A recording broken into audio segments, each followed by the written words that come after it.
kita akan memulai untuk melanjutkan kembali bagian dari tafsir surah Al-Baqarah, surah kedua, dan hari ini akan menjadi pembahasan penutup di ayat 22 ini dari 3 sesi pembahasan setidaknya yang telah kita uraikan di pertemuan sebelumnya. Alhamdulillah. A'udzu billahi minasyaitonir rajim. Bismillahirrahmanirrahim.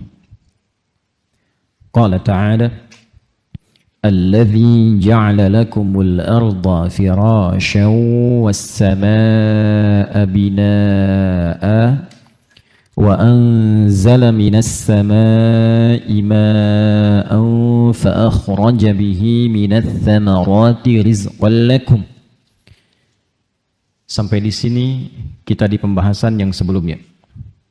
Dan kita akan lanjutkan pada penyempurna ayatnya. Alhamdulillah. Tapi sebelum kita masuk kepada penyempurnanya, fala taj'alu lillahi andadan wa antum ta'lamun. Kita akan tambahkan sedikit bagian yang penting yang belum kita kemukakan di pertemuan yang lalu. Telah kita uraikan dan telah kita ketahui bersama bahwa dari ayat pertama Al-Baqarah sampai dengan ayat ke-21, Allah Subhanahu wa ta'ala menginginkan seluruh manusia, hamba-hambanya, menjadi pribadi-pribadi yang baik dan berkehidupan di muka bumi membawa misi yang telah Allah tetapkan dengan sukses dan bahagia. Sekalipun pada umumnya manusia dalam sikapnya terhadap Allah dan berkehidupan memiliki 4 klasifikasi sekaligus 4 kualifikasi. Ada yang beriman dan mau menaati Allah, ada yang ingkar dan berpaling dari Allah, ada yang mengatakan beriman tapi perilakunya jauh dari ibadah kepada Allah, dan ada yang mengatakan beriman tapi antara hati dan perilakunya menyakiti ajaran-ajaran yang bahkan telah ditetapkan oleh Allah Subhanahu wa ta'ala.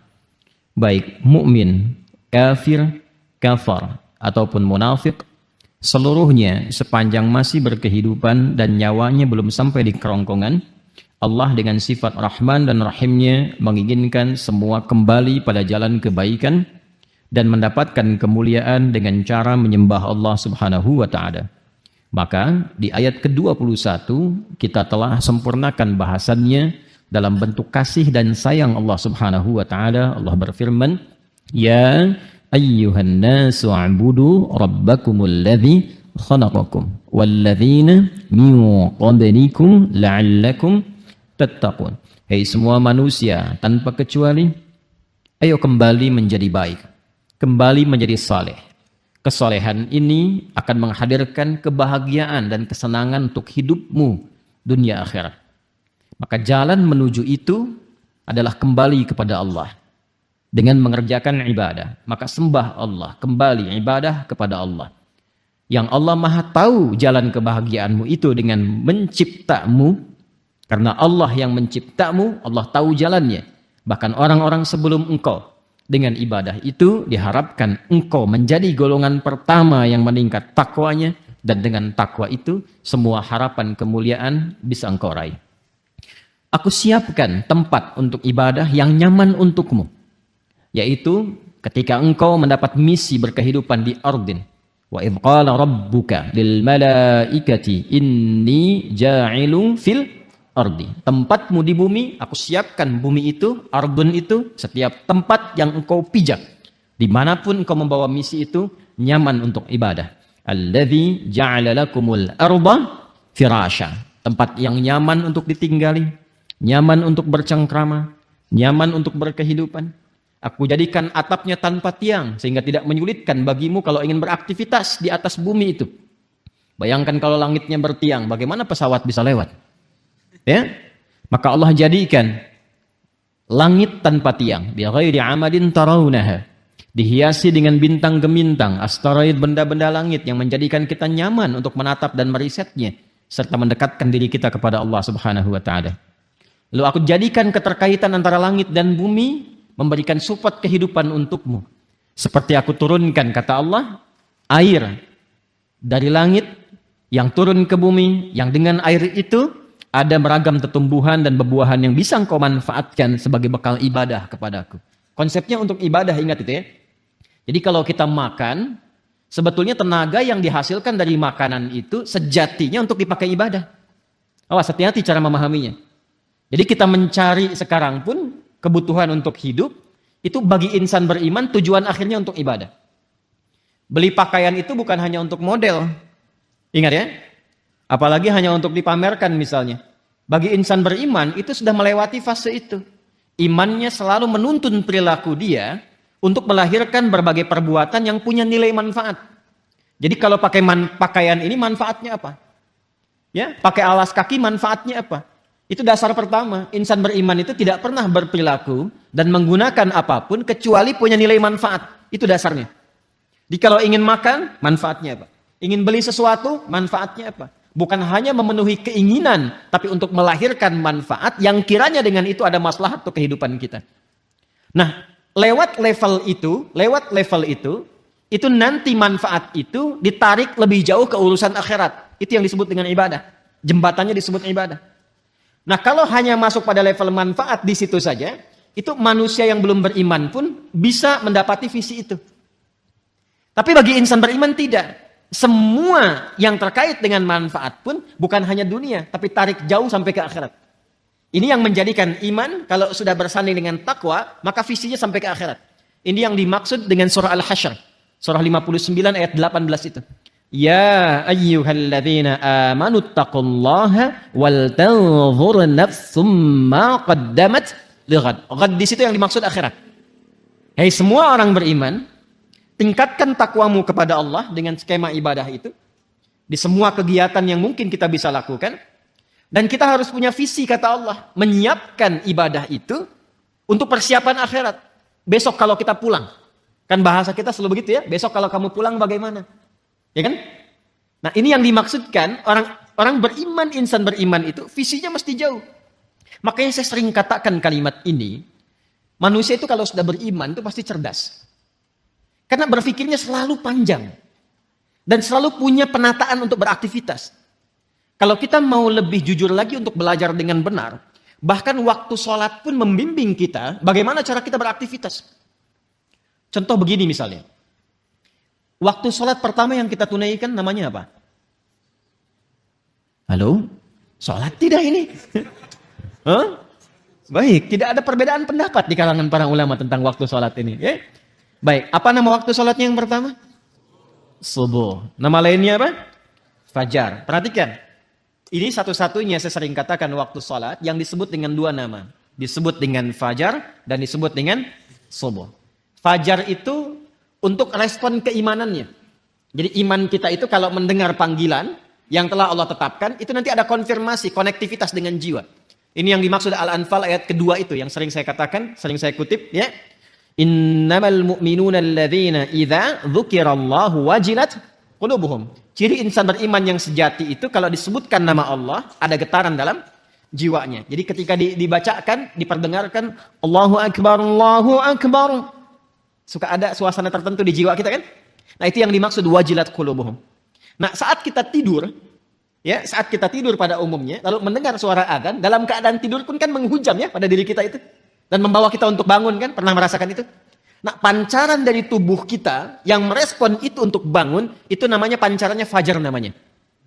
Jelas ya? Asalnya itu. Ya. Betul, kalau mengaitkan dengan konteks cahaya matahari, cahaya fajar yang membelah kegelapan malam, itu konteks fisikalnya. Tapi fajar itu bukan nama cahaya. Fajar itu asalnya pancaran positif terhadap sesuatu. Kalau cahayanya, ya, cahaya sinarnya disebut dengan dia namanya. Jamak dari kata dau. Ya, kalau yang memantulkan disebut dengan nur. Itu yang dimaksud Quran surah 10. Yunus ayat yang kelima. Huwallazi ja'ala syamsa dhiya'a wal qamara nura. Dialah Allah yang telah menjadikan matahari bercahaya, rembulan memantulkan cahaya. Ini cahayanya bukan fajar. Ya, pancaran yang disebut fajar itu, pancaran yang membelah kegelapan sehingga menjadi terang sesuatu. Asalnya fajar itu setiap pancaran yang melahirkan kebaikan itu fajar. Jelas? Kalau melahirkan sesuatunya secara fisik, secara material, itu infajar namanya. Ya, berubah dari fajara jadi infajara. Masih ingat Nabi Musa mukjizatnya diantaranya apa?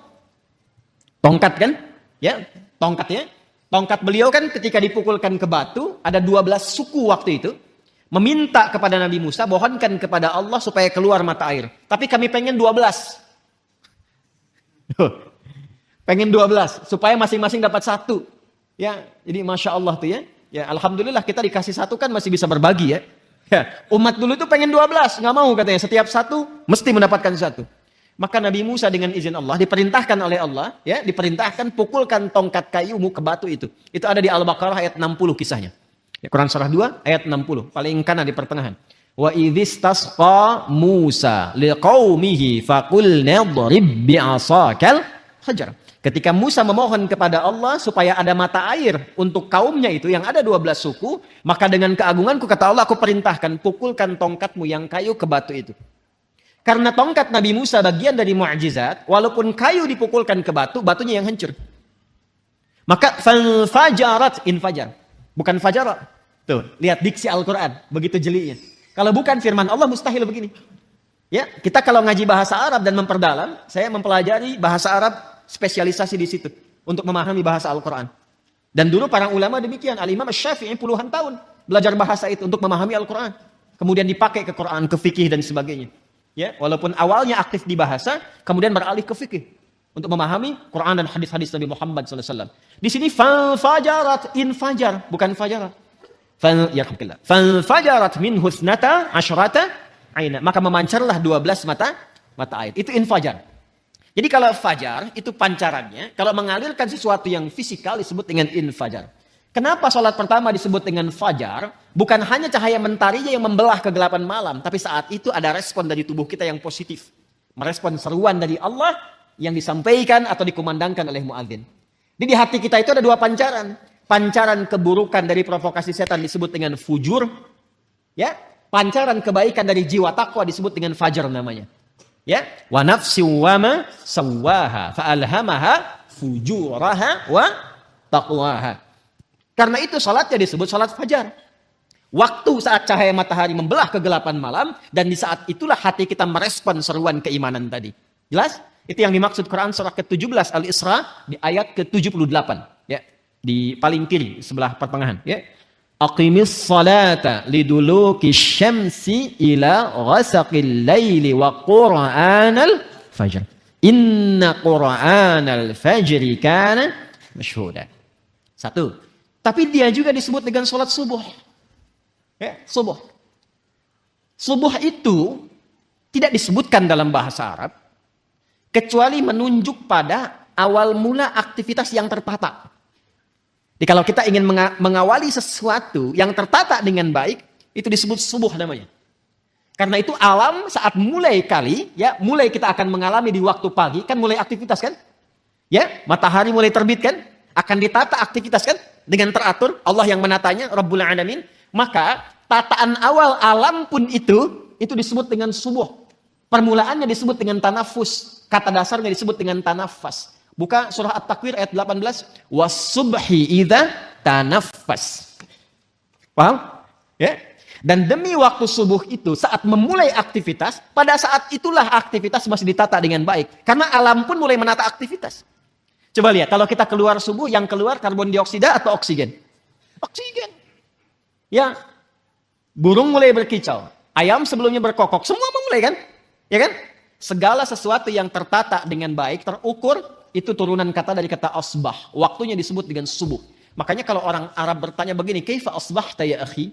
Bagaimana kabarmu di pagi ini? Maksudnya bukan hanya nanya kabar, apa kabar baik, bukan. Yang dimaksudkan menunjuk pada keadaanmu telah siap beraktivitas saat ini. Salat pertama kenapa disebut dengan salat subuh? Untuk memberikan kesan. Insan beriman itu kalau bangun dari tidur, dia sudah punya rencana yang siap dieksekusi di hari itu. Makanya malamnya dicontohkan oleh Nabi istighfar. Untuk mengevaluasi kegiatan sebelumnya. Setelah itu, setelah dievaluasi, dimitigasi. Apa yang belum sempurna, besok apa? Itu yang dimaksudkan. فَإِذَا فَرَغْتَ فَانْصَبْ وَإِلَىٰ رَبِّكَ Farghab, direncanakan malamnya. Kalau besok saya bangun, insya Allah saya eksekusi ini. Jadi sudah ada rencana. Makanya saat bangun itu, kita bawa rencana kita menghadap Allah, minta kepada Allah supaya apa yang kita rencanakan disetujui. Minta taufik. Maka datang lewat sholat, terhubung dengan Allah, minta kepada Allah. Direspon seruan Allah lewat fajar, datang kita bawa rencana, minta dalam sujud. Mohon setelah sholat, ya Allah, saya ingin mengerjakan ini seperti apa yang telah Engkau perintahkan. Mohon berkahi dan mudahkan seperti apa yang telah Engkau janjikan. Harusnya begitu. Makanya tidak boleh terjadi seharusnya, idealnya. Insan beriman tuh bangun, gak tahu apa yang dikerjakan. Gak boleh terjadi begitu. Ini Anda kalau saya tanya, besok jam 7 mau apa? Harus sudah jelas. Jam 9 ada di mana? Hah? Jam 11 ngapain? Jumatan. Besok kan Jumat. Kan? Oh, si bingung. Harus paham. Ya. Di apa yang kita kerjakan itu, insan beriman itu harus jelas. Nanti ada lagi. Masuk zuhur beda lagi konsepnya. Ya, zuhur itu apa artinya? Zuhara itu terang. Baik. Nampak semuanya. Kenapa nggak disebut nahar? Padahal siang itu bahasa Arabnya nahar. Itu ada rahasianya. Sampai dengan siang Anda beraktivitas. Apakah sudah jelas punya nilai di hadapan Allah? Sudah jelas jadi ibadah nggak? Atau jangan-jangan berangkatnya gelap. Sampai siang itu cuma cari dunia aja. Anda dikasih waktu sampai siang, sampai jam 12, sampai terang. Terang dunianya, akhiratnya udah terang belum? Jadi ibadah nggak?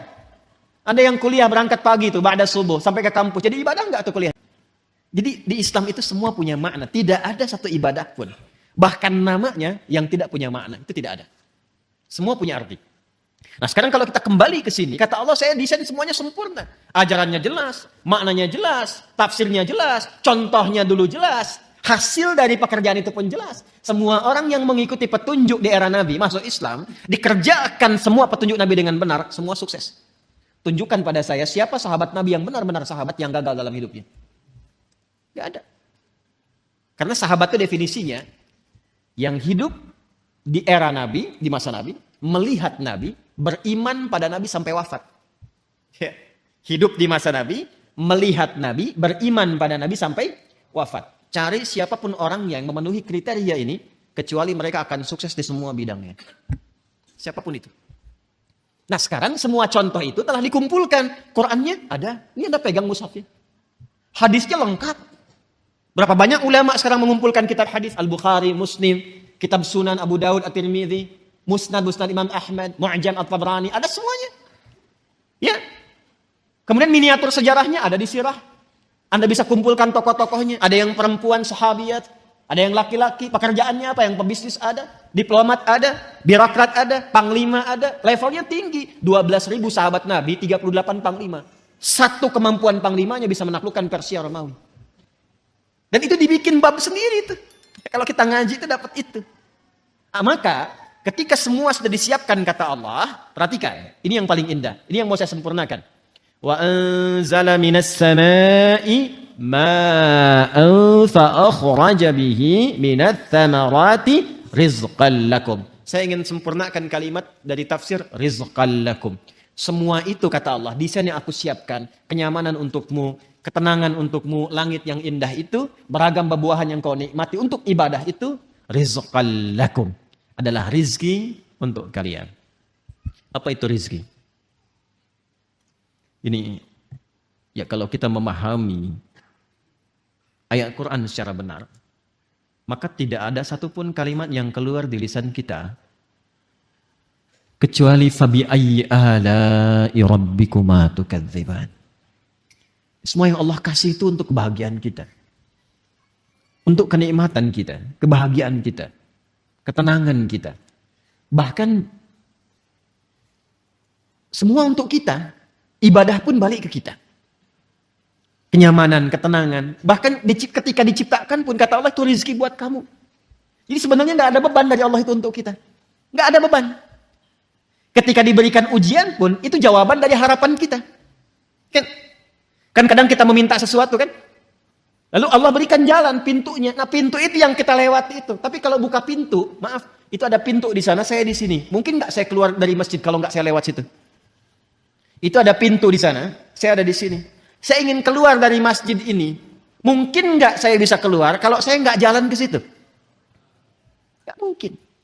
Mungkin nggak saya keluar kalau pintunya nggak dibuka? Nggak mungkin. Karena itu ketika kita berharap sesuatu, Allah berikan jalan. Untuk meniti jalan itu ada ikhtiar. Itulah yang sering kita namakan dengan ujian. Itu yang Allah istilahkan di Quran, dinamakan dengan bala, ibtila. Ya, walanabluwannakum bisyai'. Dan itu pun gak akan pernah kita diberikan jalan itu kecuali kita mampu. Kalau gak mampu gak dikasih. La yukallifullahu nafsan illa wus'aha. Jadi kalau kitanya gak mampu gak akan dikasih. Jadi yang sering kita sebut dengan ujian itu, cara memahaminya bukan hambatan, bukan beban. Itu jawaban dari keinginan kita. Sebab kalau Anda nggak minta, nggak akan dikasih. Kalau bukan untuk maslahat, nggak akan diujikan. Itu pun kita mampu gitu. Itu indahnya. Maka di sini Allah katakan rizqan lakum. Rizki itu ma yuntafa'u bihi atau ma yantafi'u bihi al-'abdu. Segala yang bisa dimanfaatkan. Saya ulangi, rizki itu definisi asalnya segala yang bisa dimanfaatkan. Pada awalnya segala yang bermanfaat. Ya. Jadi kita belum bicara tentang bagaimana cara meraihnya. Pelan-pelan.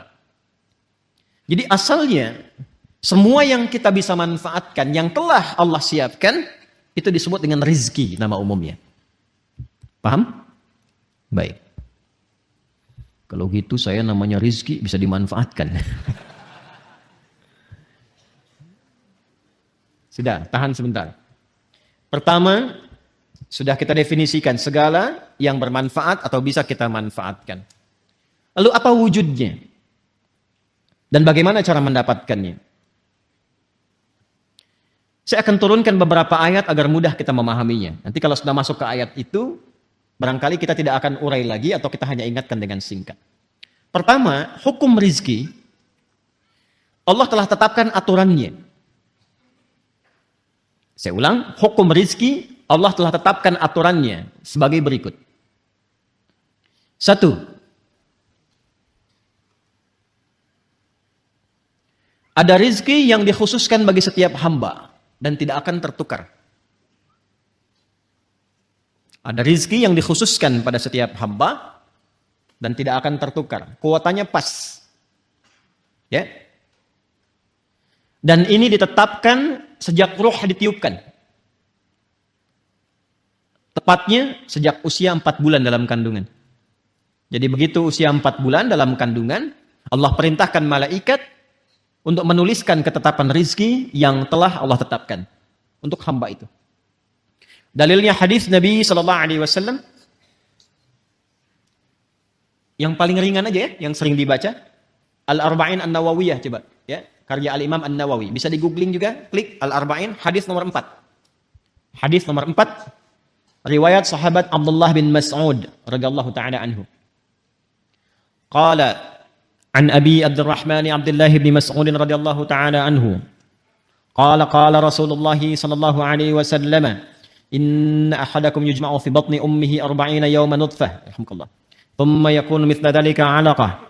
Thumma yakunu mithla dhalika mudghah. ثم يرسل إليه الملك فينفخ فيه الروح ويؤمر بكتب 40. Yang pertama, bikatbi rizqihi. Baik.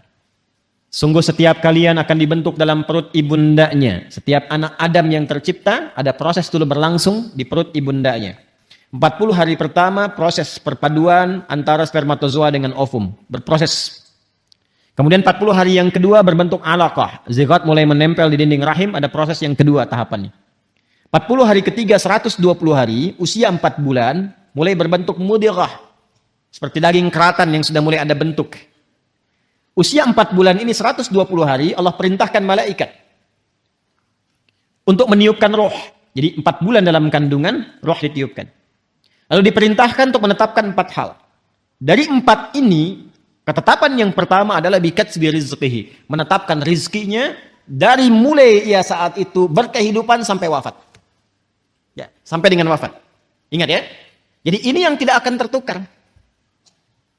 Ada putri yang tertukar, ada menteri yang ditukar, ya kan? Ada apa lagi itu? Pekerjaan yang tertukar, tapi tidak akan pernah ada rezeki yang tertukar. Jadi kalau sudah tahu dapat bagiannya, paham hadis ini satu kalimat, rezeki tidak akan tertukar. Kalau tidak tertukar, satu, nggak perlu takut kekurangan rezeki.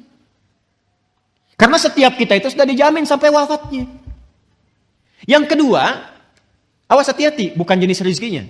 Ini yang saya maksudkan. Yang kedua, tidak perlu iseng mengambil rezeki orang lain. Karena setiap kita ada bagiannya. Dan itu tidak akan tertukar.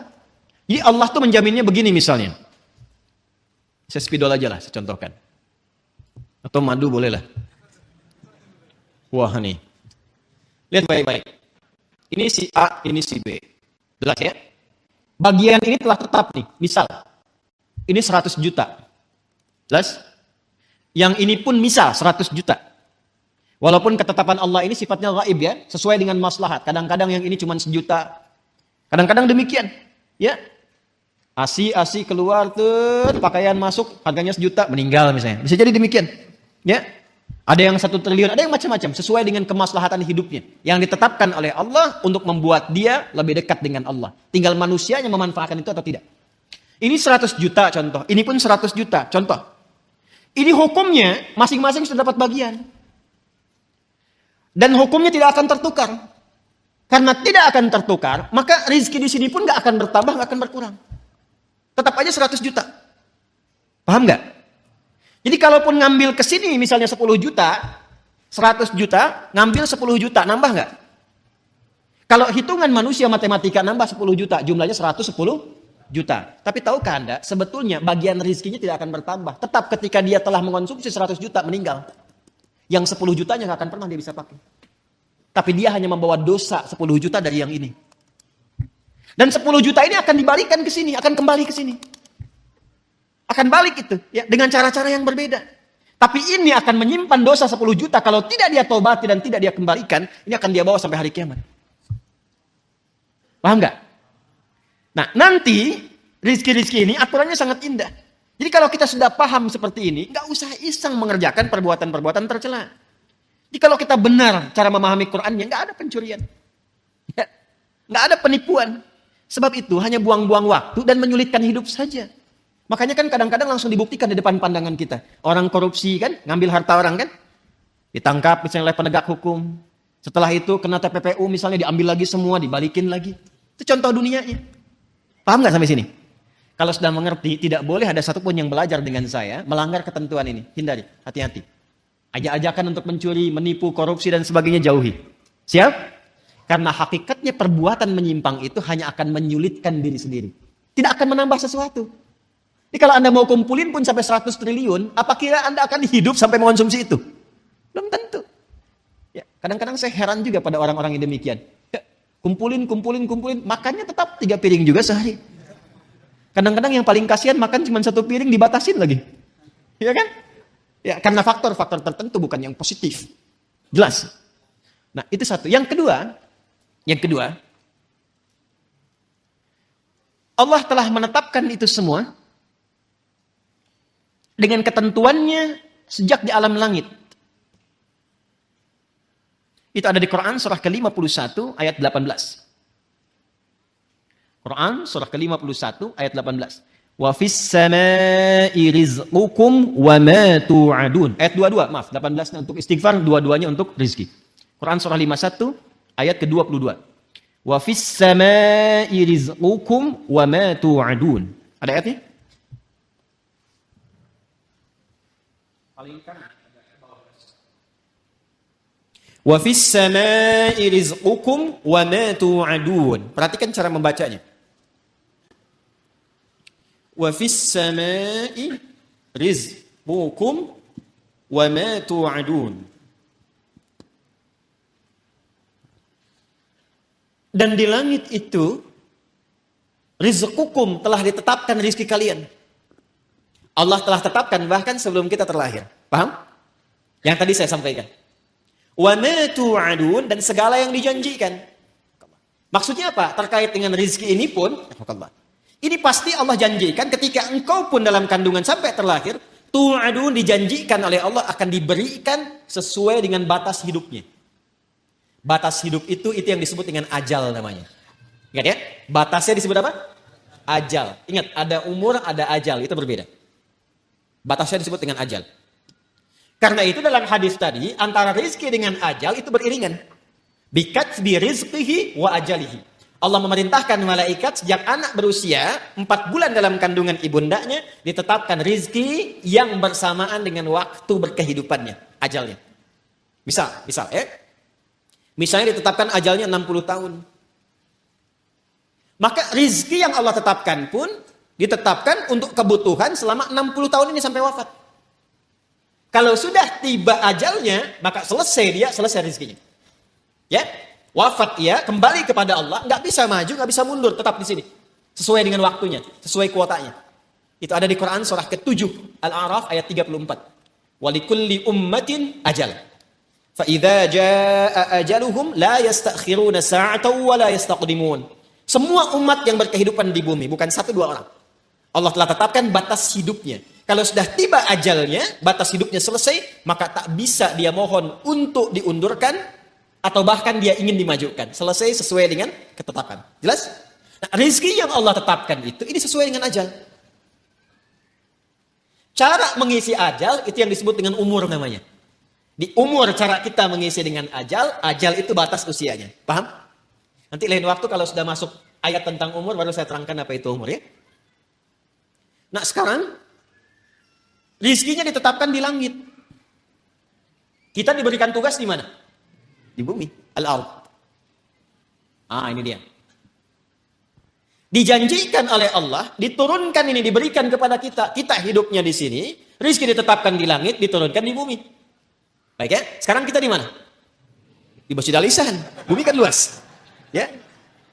Kita di mana sekarang? Di Masjid Al-Ihsan. Masjid Al-Ihsan. Jadi kalau ini bumi begini, di sini titik aja. Ya kan? 1 titik ya? Baik. Pelan-pelan. Kita ada di Masjid Al-Ihsan. Jaka Setia, ambil besarnya Bekasi lah. Itu pun selatan gitu kan? Ya kan? Belum yang timur, yang utara, yang barat kan? Ya itu pun selatan. Itu Bekasi. Anda bisa bayangkan nggak? Itu pun masuk Jawa Barat. Itu pun masuk Jawa. Ya kan? Kalau negaranya apa? Indonesia. Apakah di bumi cuma Indonesia saja? Tidak ya? Anda bisa bayangkan satu Indonesia saja ada berapa titik? Ada berapa pulau? Ada berapa kecamatan, kelurahan, berapa desa dan sebagainya. Nah, yang ingin saya sampaikan adalah Allah sudah jamin dimanapun kita berkehidupan, Allah tetapkan rizki itu akan diturunkan, akan diberikan. Nah, yang perlu kita tahu, kita harus bertanya, ya Allah, bagaimana cara Engkau menurunkannya supaya aku bisa mengetahui aku telah mendapatinya? Paham? Maka Allah turunkan kepada kita lewat ketentuan yang disebut dengan ikhtiar, itu namanya. Ikhtiar. Maka turunlah Quran surah ke-2 Al-Baqarah ayat 168.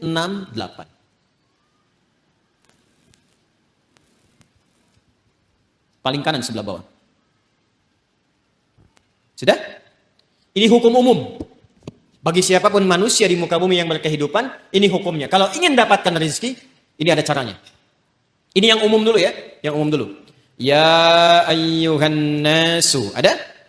Kulu mimma fil ardi halalan thayyibah. Maka hukum pertama kata Allah, ya ayyuhan nasu, hai semua manusia. Kalau semua manusia mencakup orang beriman saja atau umum? Artinya semua hamba Allah mendapati hukum yang sama. Kalau Anda ingin mendapatkan rezeki ini, Allah berikan hukum. Apa hukumnya? Kulu. Apa artinya kulu? Makanlah gitu ya. Nah, ini yang dimaksud agak fokus dikit. Ini di ilmu balaghah menggunakan hukum begini. Dzikrul ba'di yuradu bihil kullu. Paham? Tidak, baik. Bahasa Indonesianya begini, bahasa Indonesianya. Sinekdok pas prototo. Paham? Tidak. Disebutkan sebagian mewakili keseluruhan. Paham? Nah, itu maksudnya. Ya. Kira-kira kalau kita ingin mengerjakan sesuatu, beraktivitas, bekerja, seringkali kita katakan kan untuk mencari sesuap nasi ya. Bapak mau kemana? Mencari sesuap nasi. Ibu ayah kemana? Mencari sesuap nasi. Padahal mungkin yang dicari satu rice cooker kan? Ya kan? Pakaian, kebutuhan, dan sebagainya ya. Baik, itu kan rezeki ya. Rezeki kan? Baik, maka rezeki itu pertama bersanding dengan ikhtiar. Wujud ikhtiar itu adanya aktivitas pekerjaan. Karena itu, perhatikan. Kata yang mengiringi rezeki bentuknya kata kerja. Kulu, ya kerja. Kalau ingin mendapatkan bagian rezeki yang telah Allah tetapkan, mesti ada ikhtiar. Kita bergerak-gerak aja, beraktivitas. Yang diniatkan untuk mendapatkan rezeki, rezeki turun. Persoalannya apakah diturunkan waktu itu ataukah diakumulasikan kemudian, nanti ada kehendak Allah menyertainya. Halo, jelas? Jadi sebetulnya rezeki itu sederhana. Kalau kita mau bergerak, aktivitas, datang rezeki. Ya, Anda lapar, haus. Kalau diam aja nggak akan selesai hausnya. Tapi kalau Anda ke belakang tanya, Pak, maaf saya tuh haus sekali. Keluarlah air minum dari DKM. Ya kan? Tapi saya juga lapar, Pak. Emang Bapak nggak bawa makanan ke sini? Enggak, keluarlah kemudian makanan. Jadi kalau kita mau bergerak, ada itu rezeki. Anda keluar tuh. Begitu di perempatan jalan kan orang cuman prit, Anda parkir. Tiba-tiba dengan peluit itu baru keluar sedikit, prit. Kadang dia nggak pakai peluit sekarang itu. Mundur, balas kiri, gitu kan? Kita tanya kenapa emang yang kanan kan selalu dibalas sama yang kiri. Balas kiri, balas jalan. Dengan kalimat gitu aja Anda mengeluarkan uang kan? Kasih oleh Anda 2.000. Makasih Pak. Kasih 5.000. Makasih Om. Ya? Udah pindah tuh.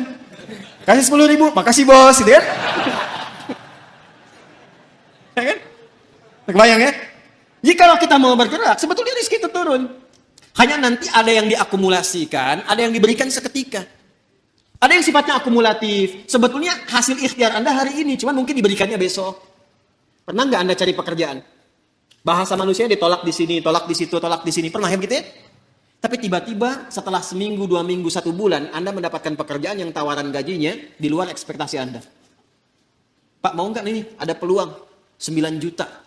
Ternyata itu hasil ikhtiar Anda dari hari pertama, kedua, ketiga dapatnya itu. Paham sekarang ya? Itu hukum pertama. Jadi nggak bisa mendapatkan rezeki dengan diam. Selalu ada ikhtiar. Tapi jangan sampai ikhtiar itu, awas. Ditempuh dengan bentuk yang negatif.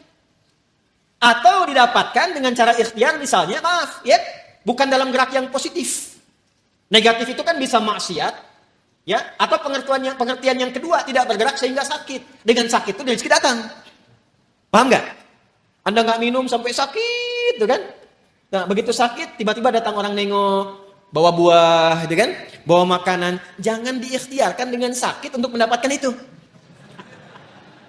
Paham? Atau yang kedua, dengan cara maksiat. Seseorang menempuh maksiat, menempuh cara yang tidak dibenarkan, yang menimbulkan persoalan.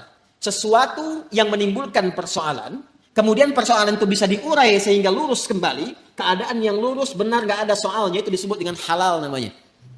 Dari kata ahalla yuhillu. Kata ahalla dari kata halla. Orang Arab kalau mengatakan hillul mushkilah, artinya, atau hillul ahbal, benang yang kusut bisa diurai lagi. Sehingga dia menjadi lurus. Sesuatu yang lurus yang tidak ada persoalannya disebut dengan halal namanya. Jelas? Nah, maka ketika Anda menempuh mencari rezeki ini, carilah yang lurus-lurus saja. Cari yang lurus, jangan cari sesuatu yang membuat kehidupan Anda jadi kusut. Karena itu segala bentuk pintu yang mengantarkan pada kekusutan hidup, yang memungkinkan Anda menjadikan hidup bermasalah, dilarang oleh Allah. Jangan lakukan ini. Jangan kerjakan ini. Lawan dari sesuatu yang lurus, yang larangannya ditampilkan sehingga mencegah kita dari kesulitan disebut haram namanya. Karena itu, dihadirkan lawan halal itu dengan haram. Halal pada asalnya menunjuk pada keadaan lurusnya. Sedangkan haram hukum pencegahannya. Saking sayangnya Allah kepada kita, saya inginkan hidupku itu lurus. Jangan ada masalah. Jangan sampai kamu bapaknya yang korupsi, anaknya yang dibully. Jangan sampai bapaknya yang bermasalah, anaknya yang di sekolah yang diserang oleh teman-temannya. Anak SD diteriaki, bapak kamu koruptor ya, bapak kamu koruptor ya. Apa Anda tega melihat anak Anda bermasalah di sekolahnya? Hanya karena perbuatan bapaknya. Tuh. Maka kata Allah yang lurus-lurus saja. Gak usah menipu, gak usah korupsi, gak usah nyogok, lurus aja. Kan tadi tahu rezekinya sudah ditentukan, gak akan tertukar. Besok meninggal juga kok. Mau meninggal besok? Paham gak? Paham sampai sini ya? Nah, kalau sudah paham, kalau sudah dapat yang itu, cari yang baik-baik untuk tubuh kita. Tadi jangan sampai mendapatkan sesuatu, betul cara dapatnya halal. Cuman mengonsumsi yang lain yang kira-kira gak sehat untuk tubuh. Dapat harta dengan halal, beli duren. Durennya bagus, tapi kalau makan duren 100 biji, kan masalah. Maka idealnya dapatkan dengan cara yang benar, konsumsi dengan cara yang menyehatkan. Cara yang menyehatkan itu bahasa Arabnya thayyib. Dari kata tabba, ya kan? Orang yang berkontribusi membantu supaya sehat disebut tabib. Bahasa kitanya dokter. Maka Allah tegaskan supaya kita nggak banyak nanya lagi, kulu mimma fil ardi halalan. Itu maksudnya. Halalan thayyiban. Ya. Jadi mencari rezekinya di mana? Halo? Di langit telah ditetapkan rezeki. Diturunkan ke mana? Ke bumi. Maka cara kita berikhtiar, ikhtiarnya di mana? Di bumi. Tapi apakah mungkin mencari rezeki di bumi, semuanya bumi kita kelilingin? Tidak kan? Karena itulah ayat yang mengatakan mimma, singkatan dari min dan ma, di setiap tempat yang mampu engkau pijak. Jadi kalau misalnya Anda merasa nggak ada peluang di sekitaran ini, pindah. Kan Bekasi luas. Itu baru Bekasi. Nggak ada di PTM pindah PJS, nggak ada PJS pindah Greenview, nggak ada di sini pindah Pekayuan. Pekayuan aja masih luas. Nggak ada di selatan pindah utara. Nggak ada di utara pindah timur. Ya kan? Nggak ada di timur pindah dari kota ke Kabupaten Bekasi. Nggak ada di situ, geser pindah Depok. Nggak ada Depok pindah, banyak sekali tempat bisa dipijak. Jangan jadikan alasan ketika nggak menemukan di satu tempat Anda berbuat maksiat. Bukan Anda di sana maksudnya ya, ini contoh aja umum. Jangan jadi alasan kalau Anda tidak mendapatkan di satu tempat, jangan jadikan pijakan itu untuk berbuat maksiat. Aduh, udah sekarang susah Ustaz jadi yang halal, itu aja yang haram susah. Kenapa sih harus selalu banyak alasan? Allah sudah menjamin, kenapa manusianya bikin susah? Paham sampai sini? Jelas ya? Nah, ini bagian yang pertama, ini hukum umum. Jadi kalau ingin mendapatkan rezeki, ingin mendapatkan kesuksesan dalam konteks kehidupan, maka silahkan beraktivitas. Silahkan bekerja, silahkan semangat. Dan iringi pengetahuan untuk menambah itu. Menambah kuantitas dan kualitasnya. Biasanya nanti persamaannya semakin tinggi ilmunya, semakin juga cepat mendapatkan rezekinya. Makanya S1 dengan S2 beda kan? Dari salarinya saja kan? S2 dengan S3 beda kan? Ya kan? Nah, maka kalau ingin tingkatkan silahkan ada skema pengetahuan. Ada skema rajin untuk beraktivitas. Semakin Anda menguatkan diri, semakin rajin, semakin kuat, semakin banyak bisa dapatkan. Jadi kalau masalah rezeki, yang teori pertama hukum umum tidak dikorelasikan dulu dengan iman. Jadi di sini tidak bisa Anda berkata begini, ya Allah, aku sudah beriman, kenapa dia kaya aku tidak? Padahal dia nggak beriman. Allah balik nanya, kamu kerja nggak Joni? Kan aku udah bikin hukum, dia memang belum beriman, tapi dia lihat tuh keluarnya kapan, kerjanya bagaimana. Kamu belajar 2 jam, dia 8 jam, ya kan? Dia punya kreativitas, punya inovasi, kamu cuma lihat, manfaatkan, kerja begini, kamu ketinggalan. Kalau kamu mau seperti itu, ya kamu taikan tenaganya, ekstra, tambahkan, dan seterusnya. Kan F1 sama dengan F2 kan? Gaya gerak sama dengan gaya dorong. Apa yang didapatkan itu yang keluar, gitu kan? Dan seterusnya. Nanti banyak kalau fisika bisa kita turunkan lagi. Ada hambatannya, ada macam-macamnya, ada tantangannya. Hukum Pascalnya kan apa? F sama dengan P kan? Gaya berbanding lurus dengan tekanan kan? Iya kan? Jadi kalau Anda bergaya, ingin tampil, ingin keluar, akan selalu ada tantangan-tantangan di depan. Dan semakin banyak gaya, semakin banyak tantangan. Ya kan?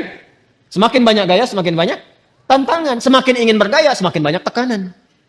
Kan F berbanding lurus dengan P. Ya, belajar fisika ya? Baik. Nah, itu hukum pertama. 2, Ustaz. Ya Allah, kami beriman. Apa manfaat iman kami untuk rezeki kami? Ini mahal ini informasinya. Karena dari Quran langsung. Apa manfaat iman kami untuk rezeki kami? Maka bagi insan beriman dipindahkan oleh Allah ayatnya dari hukum umum ke hukum khusus. Pertanyaannya sampai malam ini waktu Indonesia bagian barat ini dari Bekasi, kita semua, kita udah masuk ke hukum ini belum?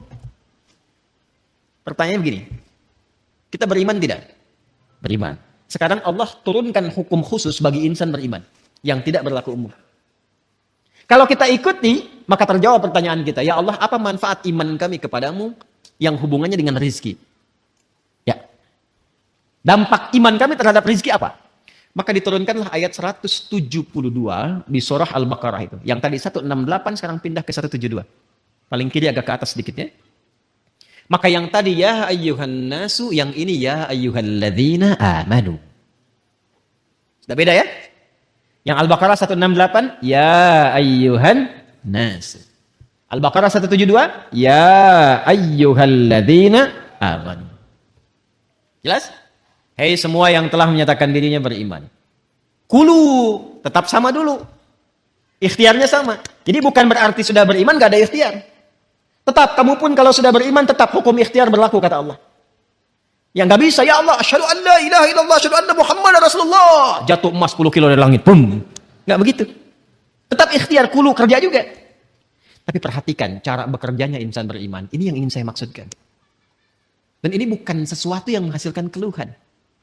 Jadi kalau kita sudah mengerti dan benar-benar beriman, ikuti ayat ini, perhatikan jaminannya. Kulu min thayyibati ma razaqnakum. Fokus ke sini. Al-Baqarah ayat 168. Kulu, ya ayyuhan nasu kulu mimma fil ard. Halalan thayyibah, halalan thayyibah. Ya ayyuhan nas. Al-Baqarah 172. Ya ayyuhalladzina amanu. Nah, saya highlight ya. Yang ini ya ayyuhan nas, manusia, hukum umum, ini sifatnya universal. Yang ini ya ayyuhalladzina amanu, spesifik untuk insan beriman. Yang ini kulu mimma fil ardi. Yang ini kulu min thayyibati ma razaqnakum. Insyaallah. Fokus baik-baik. Pada hukum umum ya ayyuhan nasu kulu mimma fil ardi, hukum ikhtiarnya dibuat oleh Allah Subhanahu wa taala dengan hukum umum yang rizkinya akan turun berdasarkan dengan kerasnya ikhtiar. Semakin tinggi ilmunya, semakin banyak kerjanya, semakin juga berbanding lurus dengan rizki atau kuantitas rizki yang didapatkan. Jadi kalau kerjanya makin keras, ya kan? Makin kuat, makin disiplin, makin banyak waktunya, maka demikianlah kuantitas rezeki makin datang, makin banyak, makin banyak, makin banyak. Bagi insan beriman, Allah rubah hukumnya. Perhatikan, kulu min thayyibati, dihapuskan kalimat mimma fil ardinya. Ini asalnya begini bunyinya, min, ma. Kulu silahkan kerja, aktivitas ikhtiar. Mimma fil ardi, di setiap tempat yang kamu bisa jejak di bumi. Gak ada di sini, pindah sini, pindah sini, pindah sini. Mencari. Ya kan? Bagi insan beriman yang benar imannya, oleh Allah dihilangkan kalimat ininya, maksudnya tidak digunakan kalimat ini. Kulu langsung pindah ke sini. Kata tayyib jadi jamakkan berbentuk tayyibat. Dibuang halalnya, dimunculkan kata tayyibnya dalam bentuk jamak. Kulu min tayyibati ma razaqnakum. Dan yang paling dahsyat, diganti kata mimma fil ardi dengan kalimat ma razaqnakum. Perhatikan cara menerjemahkannya. Kalau kita baca Quran, bacanya begini, ya ayyuhalladzina amanu kulu min tayyibati ma razaqnakum. Tapi kalau kita terjemahkan, cara membacanya begini. Hai semua insan beriman, ma razaqnakum, telah banyak aku siapkan. Dengan keagunganku aku telah siapkan rizki untukmu. Jelas? Paham gak sampai sini? Nah, bagaimana cara mendapatinya? Maka mencarilah, berikhtiarlah untuk mendapatkan aku yang telah siapkan itu, yang telah aku siapkan itu dengan imanmu. Bagaimana ya Allah cara mencari rezeki dengan iman? Pertama, Allah buang pada bagian kedua kata halal yang gak disebutkan. Yang ini halalan thayyibah, yang ini dibuang kata halalnya. Tidak ditemukan kata halal. Ya ayyuhalladzina amanu kulu min thayyibati, halalnya kemana? Kenapa dibuang kata halal? Karena bagi insan beriman itu, imannya sudah otomatis membimbing ia pada segala yang halal. Pengertiannya apa? Pengertiannya, setiap insan beriman itu mustahil mencari yang haram. Jadi kalau kita insan beriman selalu terpikir mencari yang halal, itu rezekinya Allah akan dekatkan kepada kita. Sehingga tidak lelah mencarinya. Itu maksudnya. Jadi sekarang kalau mau kerja, kalau mau cari apapun, yang dibayangkan pertama kali jangan sulitnya dulu. Jangan capeknya. Jangan jauhnya, yang dibayangkan halalnya. Ya, jadi yang terbayang itu apa yang dihalalkan oleh Allah. Konsultasi ke ulama, lihat bakat Anda, minta sama Allah. Kalau Anda lakukan ini, kata Allah, aku mudahkan engkau mendapatinya, bukan engkau lelah mencarinya. Itu yang dimaksudkan. Jelas sampai sini? Nah, kalaupun sudah dapat, iman itu akan membimbing kita untuk selalu menyikapi rezeki dengan asas manfaat. Jadi yang Allah berikan nanti berkahnya. Dan berkah itu nggak dilihat pada banyaknya. Nggak dilihat pada banyaknya. Karena setiap yang berkah itu pasti mengandung manfaat. Di ciri insan beriman itu sudah nggak lelah mendapatinya. Lalu nafsunya ditata oleh Allah. Supaya memanfaatkan apa yang dicari itu segala yang bermanfaat untuk dirinya saja. Jadi akhirnya dia nggak sibuk banyak berpikir sesuatu. Yang penting bermanfaat untuk dirinya, dia dapatkan. Saya beri contoh begini, yang paling gampang memahaminya. Bapak Ibu kalau haus itu butuh apa? Minum. Sederhananya kan ada minuman, kita minum selesai haus kan? Itu konsep dasarnya. Jadi kalau ada air bening, ini air misalnya bening. Airnya bagus, menyehatkan, baik. Kalau diminum, hausnya hilang nggak? Nah, itulah asas manfaat namanya. Saya bukan ingin contohkan saya minum, bukan. Saya tidak terbiasa ceramah sambil minum. Ya, karena memang nggak mungkin ceramah sambil minum itu ya. Ya, simpan dulu. Itu. Yang saya ingin katakan, prinsip minum itu menghilangkan haus. Tapi persoalannya ketika nafsu menunggangi itu, ini masalah. Minum Pak, nggak mau yang ini ya. Pengen buah naga. Naganya coba yang di Depok ya caranya. Kebayang nggak? Sekalian beli nasi goreng ya ke kebun sirih, mampir di situ. Jam segini suruh nyari nasi goreng yang di kebun sirih. Padahal di depan udah banyak keliling-keliling, tek. Nyari sana macet, dapat buah naga, begitu mau kebun sirih tutup. Akhirnya nggak makan gitu. Itulah nafsu. Itulah nafsu. Kalau sudah ditunggangi oleh nafsu berdasarkan provokasi setan. Paham nggak sampai sini? Maka insan beriman itu kalau dia mencari rezeki dengan imannya, maka Allah akan bimbing dia mendapatkan rezeki itu dan dijamaahkan bentuk thayyibnya dalam bentuk berkah. Min thayyibati, aku tambahkan kualitasnya sekalipun dalam pandangan manusia kuantitasnya terlihat sedikit. Contoh begini, 1 juta dengan 10 juta banyak mana? Tapi kalau 1 jutanya berkah, maka akan berbeda kisahnya. Akan berbeda kisahnya. 1 juta kalau berkah dengan 10 juta tidak berkah. Demi Allah saya katakan 10 juta tidak berkah. Besok dipakai, besok habis. 1 juta berkah, besok dipakai sampai akhir bulan gak habis-habis. Gak habis-habis. Saya pernah kisahkan ini kan. Saya punya teman dulu di Tripoli itu. Ya, dia dari Bukit Tinggi itu. Diberikan oleh ibunya yang penyayang. Masya Allah. Rizki yang paling halal yang pernah dikumpulkan oleh ibunya. Sejumlah $50. Ia berangkat teman-teman sampai di Tripoli selama 4 tahun itu nggak habis $50 itu dan nggak pernah terpakai $50 sampai dia berazam mohon pada Allah saya ingin ganti perjuangan ibu saya memberi saya ini dengan menghajikan beliau dan dikabul oleh Allah $50. Mencobalah main ke daerah-daerah, kadang-kadang memang mesti kita ke desa-desa, rindu suasana itu. Cobalah, Masya Allah. Hidup dengan 100 ribu, 200 ribu, 1 bulan cuma 300 ribu. Tapi kalau kita datang tuh ikan ada, buah ada. Kayaknya gak pernah ada masalah, senyum gitu. Ayo damang, Alhamdulillah saya Pak. Masya Allah, ayo kan dia tuang. Tuh dia tuang. Jadi Masya Allah, makan dengan sambal aja, dengan kecap, dengan kayaknya enak gitu kan. Saya pernah diajak oleh salah satu jamaah itu. Satu tempat, dia punya tempat di Garut. Ini kisah nyata. Kakeknya itu, baiknya luar biasa. Ini nyata ya, saya gak pernah cerita mengarang gitu. Itu kakeknya punya lahan, selalu ditanami buah-buahan. Bahkan yang punya tetangga pun, beliau kasih itu benihnya. Sampai cucunya yang dekat dengan kami, sampai bingung nanya, kayak kenapa harus tambahin begini? Gak apa-apa, yang penting manfaat. Sampai sekarang, teman-teman sekalian, itu Masya Allah, kalau sudah tumbuh, kayak alpukat itu gak kenal musim. Dia selalu tumbuh di musim manapun. Dan kalau sudah habis, muncul lagi buahnya. Itu besar buah alpukatnya, itu bisa sebesar cangkir kelapa itu. Lalu ikan-ikannya tuh, Masya Allah, ikannya ada, airnya mengalir dari Cipanas, hangat gitu ya. Itu selalu seperti itu, berkah, baik. Itulah keberkahan. Jadi kalau datang ke sana, ikan tinggal mancing, ngambil sendiri. Alpukat ada, kelapa ada. Dan itu sesuatu yang sangat indah, uniknya nggak habis-habis. Kan siapa yang menjadikan itu? Allah kan? Tadi hukumnya kan? Fa'akhraja bihi minas samarati rizqan lakum. Jadi sebetulnya kalau kita mencari pakai iman, dunia ini nggak jadi beban. Yang jadi beban itu nafsu. Iya kan? Ya, yang jadi beban itu apa? Nafsu. Pakaian fungsi menutupi aurat, tampil dengan baik. Tapi kalau semua model ingin dimiliki, capek kan?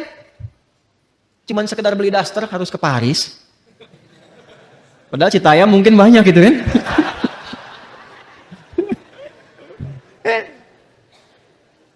Beli tas, ya, beli sepatu, Cibaduyut banyak gitu. Jauh-jauh ke Amerika, begitu pulang lihat made in Cibaduyut. Ya, saya tidak mengatakan harus tidak boleh kesini ke sana, bukan. Yang ingin saya katakan adalah kadang-kadang kita harus menempatkan diri apa yang kita butuhkan itu dikonsumsi. Kalau cuma memenuhi nafsu jadi beban nantinya. Jelas gak? Nah, jadi kalau kita mencari dengan iman, yang pertama dilakukan adalah kita mendekat kepada Allah, lalu Allah akan mendekatkan rizkinya kepada kita sehingga membuat rizki itu mudah didapatkan, bukan kita lelah mencarinya. Jelas? Yang kedua, insan beriman selalu berpikir mencari yang halal dan menjauhi segala yang tidak disukai oleh Allah Subhanahu wa taala. Riba jauhkan. Tipu menipu, sogok menyogok jauhkan. Maka ketika itu dijauhkan, keberkahan yang Allah berikan. Baik, saya sempurnakan sedikit ya, sedikit saja. Sekarang kita bertanya, ya Allah ada shortcut-nya enggak? Ya, ada shortcut-nya enggak untuk mendapatkan itu? Maka disampaikanlah oleh Al-Quran, diberikan dua jalan yang paling utama. Ini jalan cepat untuk mendapatkan rezeki. Setidaknya ditemukan dua jalan dalam Al-Quran untuk cepat mendapatkan rezeki dari Allah Subhanahu wa ta'ala. Satu, melalui amal saleh. Melalui apa? Amal saleh. Jangan salah ya, amal saleh itu mendatangkan rezeki. Ingat itu, amal saleh mendatangkan apa? Rezeki. Ya. Kumpulan amal saleh itu, kumpulan amal saleh yang pernah saya terangkan disebut takwa namanya jalannya. Jadi kalau Anda bisa menggabungkan iman dengan takwa, itu jalan tercepat untuk mendatangkan rezeki bahkan dari sisi yang tidak kita duga. Jalan cepat mendatangkan rezeki bahkan dari sisi yang tidak kita duga. Lihat ayat tadi. Rezeki Allah tetapkan di mana tadi? Di langit. Diturunkan kemana? Ketika Anda mampu memadukan iman dan takwa, dibukalah pintu langit dan bumi sekaligus. Kalau tadi kan rezeki di langit kan? Kita hidup di bumi ya, diturunkan dari langit ke bumi kan? Ketika Anda mampu memadukan iman dan takwa, maka dibuka pintu rezeki di langit dan bumi. Itu dalilnya Quran surah ke-7 Al-A'raf ayat 96. Walau anna ahlal qura amanu iman wattaqau taqwa la fatahna 'alaihim barakatim minas sama'i wal ardh. Kalaulah ada satu penduduk negeri, enggak tanggung-tanggung kata Allah, bukan satu dua orang, satu penduduk negeri. Kalau mau nanti kalau bisa begini ya, ta'lim kita ini harus punya database nih. Nanti berangkat bareng-bareng.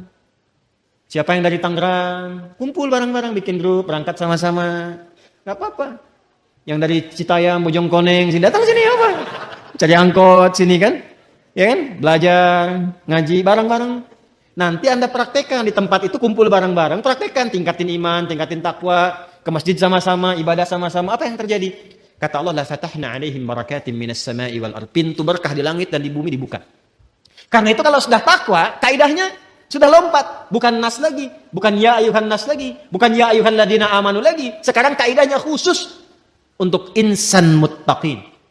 Karena itu ketika disebutkan takwa, itu datangnya cepat, bahkan dari sisi yang tidak kita duga. Wa may yattaqillaha yaj'al lahu makhraja wa yarzuqhu min haitsu la yahtasib. Quran surah 65 di akhir ayat kedua sampai awal ayat ketiga. Itu maksudnya. Contoh lain misalnya. Pernah dengar kisah Sayyidah Maryam, Bunda Maryam alaihissalam? Apakah beliau kerja? Beliau bisnis? Tidak. Beliau ngajar? Yang beliau lakukan meningkatkan takwa kepada Allah. Apa yang didapatkan saat beliau meningkatkan takwa kepada Allah? Lihat Quran surah ketiga Ali Imran ayat 37. Paling kiri sebelah bawah, pojok. Quran surah 3 Ali Imran ayat 37. Fataqabbalaha rabbuha biqabulin hasanin wa ambataha nabatan hasanan wa kaffalaha Zakaria. Kullama dakhala 'alayha Zakaria al-mihraba wajada 'indaha rizqa. Qala ya Maryamu anna laki hadha? Qalat huwa min 'indillah. Inna Allaha yarzuqu man yasha'u bighairi hisab. Maka Allah menerima ikhtiar orang tua Maryam itu yaitu Imran dan Hannah. Nah, ini yang ingin saya sampaikan di puncak kajian kita malam hari ini. Ternyata ada rizki yang Allah berikan kepada anak dari ikhtiar orang tua. Nanti lawannya ada rizki yang Allah berikan kepada orang tua dari ikhtiar anak. Yang dari orang tua ke anak ada di Al-An'am, Quran surah ke-6 ayat 151. Yang dari anak ke orang tua di Al-Isra, surah 17 ayat 31. Nanti kalau sudah sampai ayatnya kita detil ngajinya. Kan baru di Al-Baqarah ayat 22 kan? Ya. Kalau di Al-An'am, di pertengahan ayatnya, cepat karena waktunya terbatas, ayat 151, Quran surah ke-6, ayat 151, berbunyi begini, langsung saja ke tengahnya ya. Nahnu narzuqukum wa iyyahum. Wala taqtulu auladakum min imlaq, ya. Kemudian nahnu narzuqukum wa iyyahum. Di Al-Isra, Quran surah ke-17, ayat 31, ayatnya berbunyi, nahnu narzuquhum wa iyyakum wa la taqtulu auladakum khasyata imlaq. Ada? Ya, nahnu narzuquhum, ini nahnu narzuquhum wa iyyakum. Yang ini rezeki yang Allah berikan pada orang tua ngalir ke anak. Yang ini rezeki yang Allah berikan ke anak, dampaknya ke orang tua. Pada yang pertama itu yang umum. Rezeki yang Allah berikan pada orang tua ngalir ke anak. Bapak kerja, yang makan siapa? Anak kan? Ya kan? Bahkan istri dapat kan? Uang istri, uang suami, uang istri. Gitu. Tapi kan istri dan suami mengolah, anak-anak dapat makan kan? Yang kerja ayahnya, yang ngolah ibunya, yang makan anaknya. Itu yang dimaksudkan yang pertama, Al-An'am itu, ayat 151. Jadi jangan takut. Kalau diberikan keturunan, jangan takut kehilangan rezeki. Jangan takut gak bisa makan. Ini sejak peristiwa zaman jahiliyah itu, kalau melihat anak misalnya dikaruniai oleh Allah, tambah anak, dia takut gak bisa makan, dia bunuh. Tapi ayatnya turun dengan sifat umum. Seakan memberikan kesan, bukan hanya sekarang, mungkin nanti akan ada yang berpikir sama. Jangan sampai terjadi orang tua membunuh anak, atau bahkan bunuh diri karena takut tidak mendapatkan rezeki. Tidak, kata Allah. Aku telah siapkan skemanya. Jelas? Hati-hati nih. Kalau ayatnya disebutkan pasti terjadi. Ada orang tua sembarangan buang anak. Na'udzubillahi min dzalik. Ditemukan anak bahkan di dekat tumpukan sampah, dekat selokan, di kamar mandi dan sebagainya, tidak bertanggung jawab. Ya. Bahkan ada yang tega kemudian ngajak anak bunuh diri dan sama-sama dan sebagainya. Karena takut. Takut tidak dapat makan, takut miskin, takut fakir dan sebagainya, maka turun ayat. Makanya iman itu membantu kita untuk kuat. Demi Allah saya katakan, kalau Indonesia ini tidak dikaruniai mayoritas penduduknya dengan keimanan, mungkin sudah banyak hal yang tidak bisa kita tahan. Ya, di Jepang itu kalau banjir, teman-teman sekalian, pada pusing. Ada yang bunuh diri, ada yang ribut, ada yang macam-macam. Di kita hujan, banjir, berenang.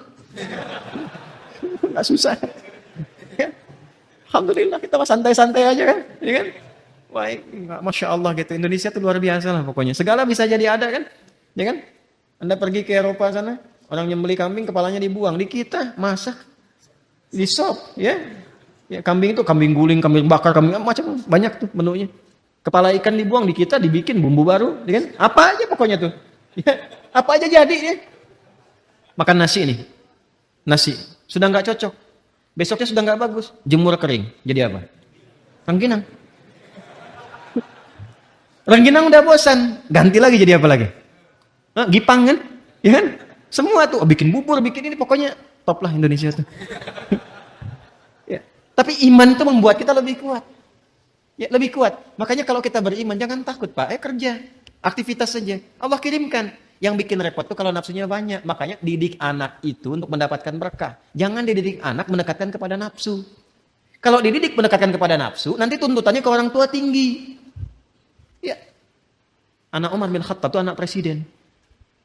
Pakaiannya bolong. Karena bapaknya berusaha memberikan yang terbaik, yang ada yang itu yang tambalan karena mengejar akhirat itu. Datang kepada ayahnya mengadu. Dengan bersedih. Kenapa, Nak? Teman-temanku pakaiannya bagus-bagus katanya. Tidakkah engkau ingat kalau bahasa kita? Kita kan nanti bagusnya di akhirat. Di sini kan sementara saja. Ya, ayo nikmati dengan apa yang Allah beri. Nanti di akhirat kita lebih bagus daripada mereka. Itu bisa balik lagi dengan tertawa. Bisa nggak bikin begitu tuh? Permen. Mobil. Bisa nggak bikin begitu tuh? Bisa nggak belikan anak mobil-mobilan ditata, latihan sholat? Berikan sendal, katakan padanya Allah yang memberikan kita ini, titipkan sama adik. Pakai yang baik ya, pakai ke masjid. Pakai sekolah dengan semangat, doakan papa ya. Pernah nggak titipkan ibu pada anaknya ketika ayahnya mau berangkat? Doakan ayah ya. Coba bilang sama ayah, Pak jangan cari yang haram ya. Itu Masya Allah. Anak TK kalau bisikan di telinga terjaga belum sampai kantor. Ya. Paham? Itu sederhana tapi dalam gitu. Sederhana tapi dalam. Itu yang dimaksudkan itu. Nah yang kedua gini, yang kedua ini yang mahal sekali. Dan saya akhiri di sini. Nahnu narzuquhum wa iyyakum. Ada rizki yang Allah tetapkan lewat anak tapi orang tua dapat. Seperti Imran dan Hannah pernah menyiapkan Maryam dan dengan itu orang tua dapat. Ibu sekarang masuk TK mahal nggak? TK ya? Saya kadang-kadang bingung juga dapat apa di TK di SD. Masuk SD mahal ya? Udah puluhan juta sekarang ya. Ya SMP demikian ya. Dan seterusnya. Mau saya kasih rumus gak di Quran yang murah? Mau? Baik ya. Maka rumusnya sederhana. Dekatkan anak ibu dan bapak sejak dini kepada Allah. Nanti Allah yang akan meringankan segalanya. Itu bahasa Quran, bukan bahasa saya. Jadi ketika Imran dan Hannah menyiapkan Maryam dalam kandungan, sudah disiapkan untuk mendekat kepada Allah. Makanya ketika Maryamnya lahir, dan persiapan itu sudah sempurna, apa jawaban Allah di Ali Imran ayat 37 tadi? Fataqabbalaha rabbuha biqabulin hasanin. Kalau sampai situ diterima saja, ayatnya belum selesai. Wa ambataha nabatan hasanan. Saya terima ikhtiar kedua orang tua itu, kata Allah. Dan karena saya terima, saya akan mudahkan. Selanjutnya Allah yang merawat, Allah yang memberikan segalanya. Walaupun secara ikhtiar Nabi Zakaria ditugaskan oleh orang tuanya, Imran kan meninggal sebelum Maryam lahir kan? Dipilih Zakaria alaihissalam untuk memberikan kebutuhan Maryam, tapi Allah nggak berkehendak. Aku sudah terima, biarkan aku yang memberikan semua kebutuhannya. Maka setiap kali Nabi Zakaria mengantarkan kebutuhan Maryam, pakaiannya, makanannya, apapun itu sudah ada di dalam mihrabnya. Itu setiap kali. Dahsyatnya bukan musim apel, ada apel, gimana tuh? Maka sekali Nabi Zakaria membiarkan. 2 kali, 3 kali ditanya. Beliau tahu. Karena kan Nabi dari Allah, tahu. Tapi ingin menguji di lisan Maryam. Keluarkah kalimat itu atau tidak? Maka ditanya, ya Maryamu anna laki hadha. Maryam dari mana semua ini? Nah ini yang mahal. Qalat huwa min indillah. Ini semua dari Allah. Jadi kalau anak-anak itu dari kecil sudah ditautkan dengan Allah, maka semua kalimat yang keluar di lisannya Allah. Nah kalau bisa, firman Allah itu hadirkan dalam jiwanya. Kalau sudah firman Allah hadir di jiwanya sejak dia kecil, itu dijaga oleh Allah itu. Dan ketika dijaga, meringankan beban yang bapak ibu anggap sebagai beban untuk memberikan rezeki. Gak percaya silahkan, firman Allah hadirkan. Jadikan dia penghafal Quran dari sejak kecil. Tiba-tiba apa? Mau masuk sekolah, ada beasiswa untuk menghafal Quran. Padahal sudah Allah siapkan. Jalurnya Allah siapkan. Tiba-tiba apa? Ada kiriman makanan. Tiba-tiba apa? Ada undangan ini, undangan itu, dan sebagainya. Itu cuma wasilah saja. Pada akhirnya itulah perhatian Allah kepada hasil ikhtiar bapak dan ibu. Kok bisa anak yang hafal Quran yang umroh bapak ibunya ikut? Padahal dari dulu nabung gak jadi-jadi tuh. Hah? Maka cari wasilah takwa, titipkan itu lewat anak, maka lihat apa yang terjadi setelahnya. Itu akan ringan. Ya. Cobalah, ya, coba. Dan itu akan ringan. Demi Allah saya katakan itu akan ringan. Itu yang dimaksud nahnu narzuquhum wa iyyakum. Jangan takut. Kalaupun ada Allah titipkan anak, jumlahnya berapa, laki-laki, perempuan, semua rezekinya sempurna. Tapi kalau ingin cepat, kata Allah, investasikan dari awal. Sehingga dunianya nggak terlalu capek, bebannya nggak banyak. Sekarang saya perhatikan kalau ngelihat orang tua, kok bayangannya tuh ingin dunia saja gitu. Kenapa sih takut anaknya masuk pesantren? Masuk pada dinia, sekolah-sekolah Islam. Dan saya juga pesan tuh pada yang aktif di sekolah-sekolah Islam itu, berikan pendidikan yang benar, jangan cari dunia juga. Masa namanya sekolah Islam yang cari dunia? Bayaran mahal-mahal, ngaji Quran nggak bisa. Itu bukan sekolah Islam namanya.